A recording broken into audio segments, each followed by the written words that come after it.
Hello, well, thank you everyone for joining me to talk about email. I am Harry, in case anyone doesn't know. And I'll start off a little bit about me. So I work for a lovely company called Thrive Recruitment Marketing, and I have been working in email and marketing automation specifically for the last 7 years, and recruitment marketing specifically for the last 4. So I am here today to talk about the new role of email in recruitment marketing. Now, some of you may have heard this rumor that email marketing is dead. Well, it's not true. But a lot of the traditional sort of email tactics that you might be used to are dying. So things like top candidate blasts to your entire database, or here's our top jobs to a list of all the candidates that match that criteria. So what is the new role of email in recruitment marketing? So there's 3 sort of key areas which we're going to cover. So the first main piece is email is now all about automation, driving great customer experience, hyper-personalized customer experience at scale, and productivity for your consultants. Secondly, email is now entering this sort of highly compliant landscape. So we're no longer just worried about what the content we're sending, the emails we're sending. We're now worried about things like our send reputation and how we're landing in people's inboxes, what inboxes we're landing in. And thirdly, email is now powering data hygiene. And that data hygiene is leading to better segmentation, better ways of contacting our audience, and better ways of targeting that content. So, why email? Now, email is still one of the best cost-benefit channels a marketer can use. So, for every £1 invested, email is still delivering £42 for every £1 invested. Secondly, control and ownership. Now, a lot of you may be very active on LinkedIn, maybe very active in building a LinkedIn audience. Now, this type of audience is very different to an email audience because you don't actually own your LinkedIn audience. So your LinkedIn audience can actually only see about 2 to 10% of your content, I think the stat is.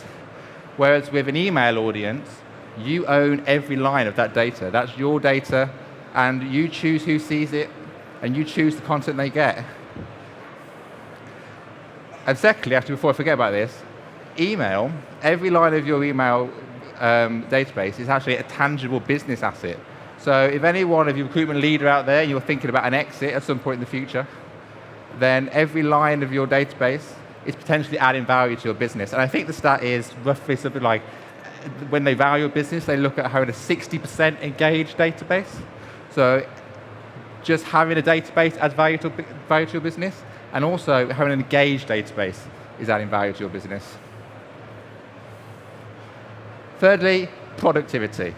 Now, traditionally, we may think of email as a channel that just delivers leads. It just delivers content. But for every email that we send through automation, we're saving on average 2 minutes per every recruiter. So if we think about, we've done a bit of analysis and we've looked at a full-scale end-to-end automation package of the entire recruitment journey. And we've calculated that for every 1,000 contacts in your database, across the full year, you save 12,500 hours. Now that adds up to 7 full-time recruiters. So if you think about that 1,000 contacts, you think about some of your databases, they could be 10s, 20s, 30,000s big. So if you think about how much time you're really saving. Now thirdly is personalization. Now email is really great because what it does is it bounces straight off your CRM. So every line in your CRM, every line of data, can influence the content that you're delivering. So what you could do, if you had the right tech, is you could build a single asset, a single email, and depending on what the data in the database says, that could have 10 or 12 versions that look completely different to anyone who's receiving it. So you're delivering personalization, but you're doing it on scale to a large portion of your database. And finally, reason why I love email is measurement and tracking. Now, you may think of email measurement tracking as things like opens and clicks, and these things are still very important. But your CRM, your database, actually allows you to do a lot of other things.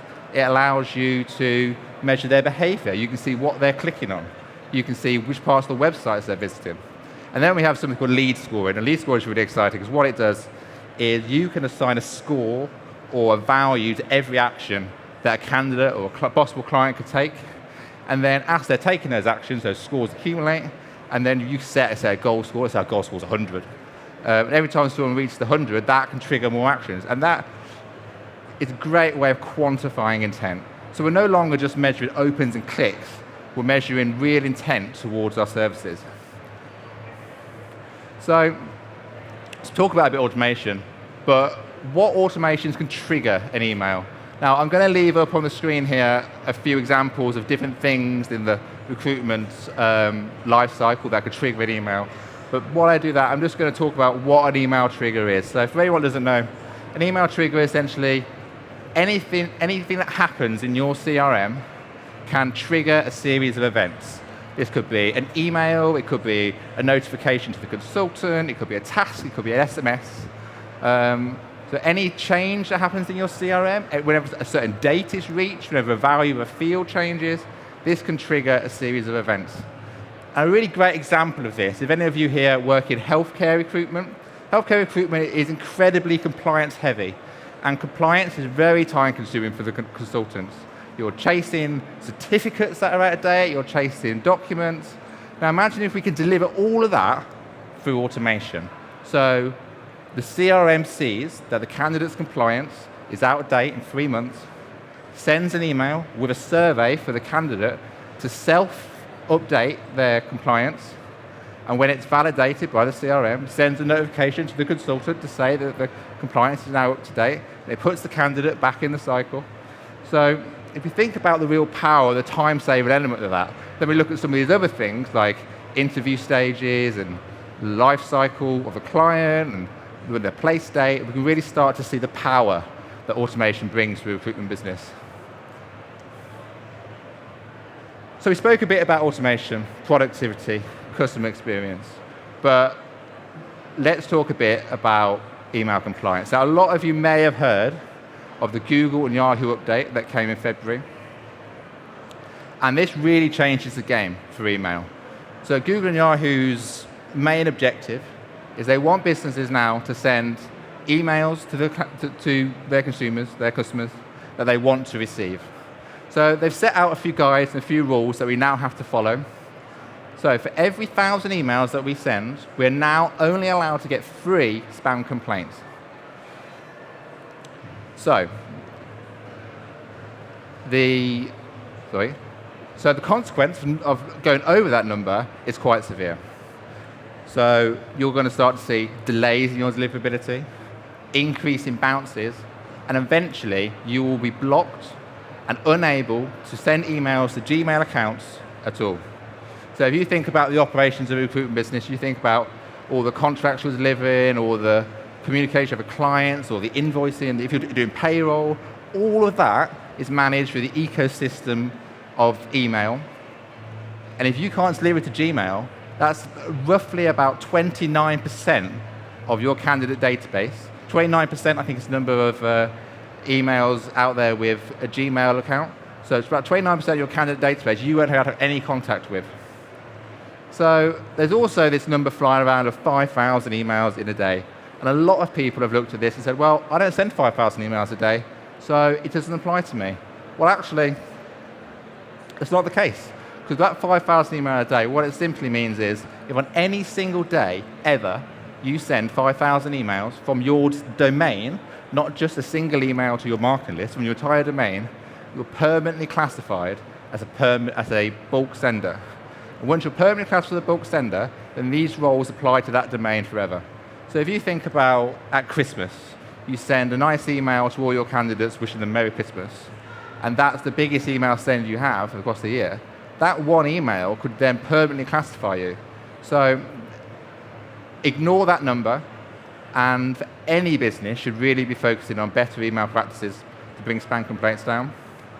The second new rule is every domain that delivers emails to Gmail must now have DKIM, SPF, and DMARC. Now what these are just text records.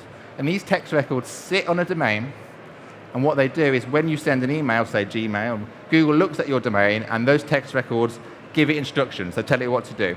So what they're doing basically is they're just telling Gmail that I am who I say I am. So it's validating that I am the business sending this email. So every domain now needs to have this set up. And then thirdly, any promotional email you now send has to have a one-click unsubscribe. So what this means is you can no longer have at the footer of your email me to unsubscribe, or click this link to send an email, that sort of thing. It has to be a one-click unsubscribe, and you have to process the action in the next 2 days. So, bearing that in mind, how can recruitment agencies stay email compliant in 2024? Now, a lot of you may have come across this before in recruitment, but it's quite common in recruitment to quote consultants on the volumes of emails. So we want you to send 100 sales emails a week. We want you to contact 1,000 candidates a month, etc., etc., etc. So we need to move away from these traditional volume-based metrics and shift more towards quality-based metrics, things like the response rate, things like amount of qualified leads. We look at that lead score we talked about earlier. We want lead scores of a certain height, etc., etc. The third tip I give everyone to staying compliant is communicate with your ESP. So your email service providers, your HubSpots, your MailChimps, etc., etc., they should have all the infrastructure in place to have the correct DNS setup, to have the correct unsubscribe setup. So talk to them. See if you've got the right setup. See if it's validated. See if they've actually made the changes that are needed to be more compliant following the Google changes. And then thirdly, and probably the biggest one, is narrow down your ICP, your ideal customer profile. So use better segmentation. You send lists to send smaller lists, send more targeted lists, send more relevant content. So I'm going to talk about something now I like to call segmentation 2.0. So traditionally, when we think about segmentation, we're looking at just the top one, demographic, firmographic data points. We may be looking at, okay, I want to email everyone in a certain sector, everyone with a certain job title. Well, actually, segmentation has developed much beyond that now, and we now have different levels of segmentation that we can level on top of that. So first of all, we can look at things like the contact record health. So there are tools out there now that will tell you when emails are becoming invalid. So people are moving jobs. People are moving jobs roughly, I think it's every 18 months, 2 years, something like that. So your email database, especially your B2B database, is decaying over time. So every year, a proportion of that database is becoming invalid. And you want to be cleaning that out of those lists. So it's just as important who we're sending to, and it's also just as important who we're not sending to. And then the most important, and the bit that's really exciting, is segmenting on behavior, the recruitment cycle stage, and intent. So we can no longer just look and say, okay, I want to send this email to everyone in London who's a finance director. Okay, we can say everyone who's in London who's a finance director who has visited the website in the last 30 days. Everyone in London who's a finance director who has a lead score above 30. Everyone who's a finance director who we've not spoken to by a consultant in the last 30 days, but has maybe visited our contact page, and maybe they've visited the contact page and they've not filled in the form. So all these things we can now measure through automation, and it gives us much more targeted lists, intent-based lists that we can deliver hyper-relevant content to. So to summarize the new role of email in the recruitment marketing space, driving productivity and better customer experience for automation, managing send reputation, email compliance, hyper-segmentation powered by data hygiene. Now that last bit is really important because I've actually forgotten a story I was going to tell you about the last slide, but a few months ago, I got an email from a recruiter called Mark. Now, if Mark is in the audience, I'm sorry, but Mark is his real name. So if Mark recognizes himself, then please make yourself known to me. But Mark sent me an email in December. He got my job title wrong. He got my salary wrong. He got my location wrong. And he didn't just send me one automated email. He sent me 10 automated emails in 2 weeks, 2 of which 2 days before Christmas. So what this demonstrates is that without the data hygiene, without the super healthy database, none of this is possible. Mark should be keeping that database up to date, but he didn't. And because of that, he sent the wrong personalized content to me, and he's broken my trust in that business forever. And so it's really important that the data hygiene piece. Finally, and where this sort of presentation all came from, is in the last 12 months, we have done a deep dive. So we send emails for recruitment agencies, and in the last 2 years, we've sent 6 million emails for our clients. So we've done a bit of a deep dive and a bit of analysis of those emails, and from that, I've pulled out 5 tips. 5 tips to help you send better emails, more relevant content, and get more engagement. So, first of all, we've looked at word count. So I'll leave this up, and anyone wants to take a picture of it, they can. So word count of 100 to 150 words, we found is the most optimal length for an email. It saw the highest click-through rate, and it saw the lowest unsubscribe rate from all the emails that we sent. Subject lines which drive an action have a 50% more chance of being opened. So, for example, instead of just having a subject line that says, Salary Guide 2024, if we use a sort of action-driving word like download or access or discover, there's 50% more chance of being opened.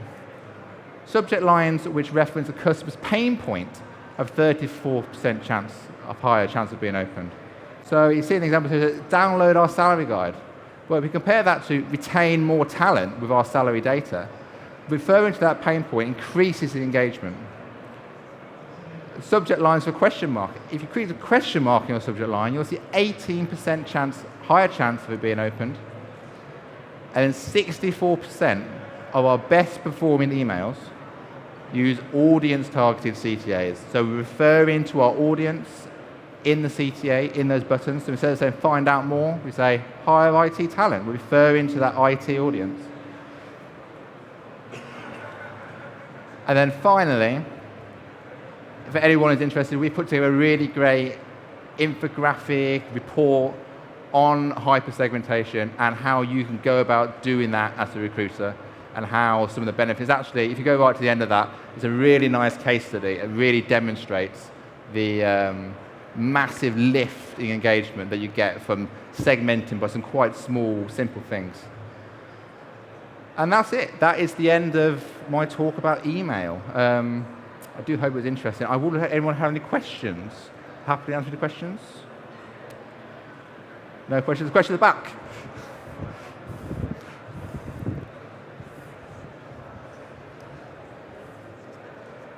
Let's go here. Hi, that was really, really interesting. Thank you. I've seen quite a lot of talk about email warming up tools to make your emails deliver more and stuff like that. Is that something you think is important? Sorry, I can't hear you. I've seen quite a lot of talk about tools that help with open rates and things like that. So warming up people's emails. Is that something it's a really that good you point. think is... So when you have a fresh domain or a new IP address, so when you're in, let's take HubSpot for examples. When you're sending an email from HubSpot, you're actually sending an email from HubSpot's IP address or a pool of IP addresses. So what you should do when you're first starting to send emails, you want to build up the volume slowly. That's what they call warming up the domain. That's really important.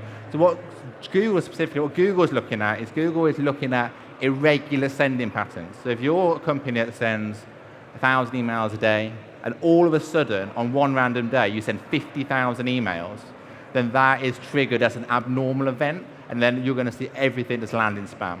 So so it's really important we warm up those domains and we build up slowly to the volume you want. And there are tools that can do that for you, but that's also something that you can very easily do yourself. You just send 50 on day one, 150 on day two, et cetera, and you build up. What about for people that are already established and send in emails regularly to people and perhaps didn't build it up? Like, what can we do there? So if you're already sending regular emails, then it comes back down to that volume piece. So if you're regularly sending so many emails a day, then you don't really need to warm up to get to that point.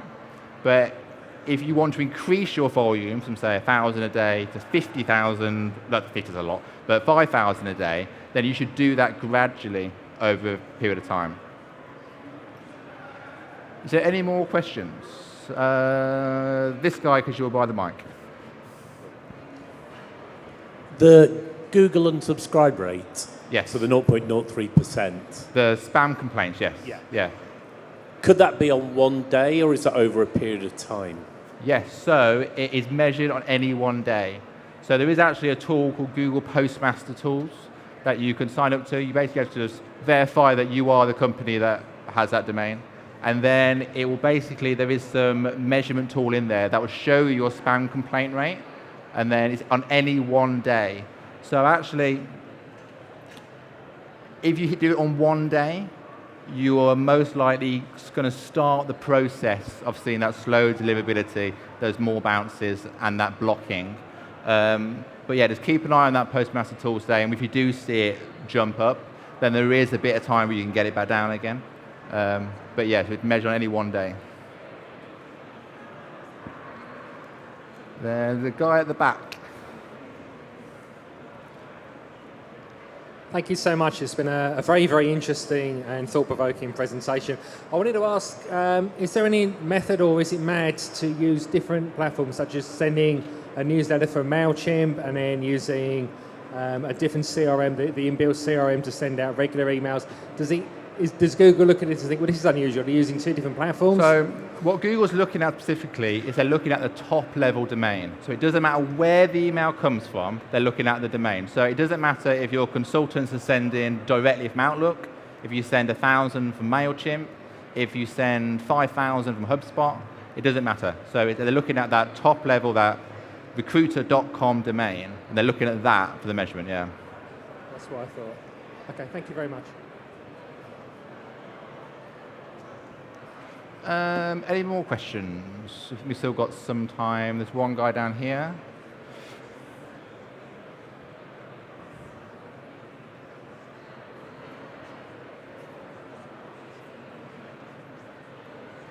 Hi, thank you. In terms of data hygiene, if you have, for example, a database that's quite old, Yeah. what would you say the best way is to cleanse the hygiene? Is it manually going through each particular? So the first step I would do is there's actually some tools out there. An example of one, there's a tool called Never Bounce, and there's a few other ones with a similar name. And what it will do is it will take your email and it will bounce it against the server, and it will tell you if it's valid, if it's unknown, if it's invalid, if it's accept all. Accept all basically means that the server has some security thing in place, so we're not going to know. So that's a good step. That's a good way of getting started. But then just like look at your campaigns, look at the engagement rate, look at people that haven't opened an email in the last year, look at people that haven't clicked on any links or visited the website in the last year, and start there. Start looking at those groups of people and start making those. Okay, so this list of people haven't visited the website in 2 years, so we can now say, okay, well they're no longer an active part of our database.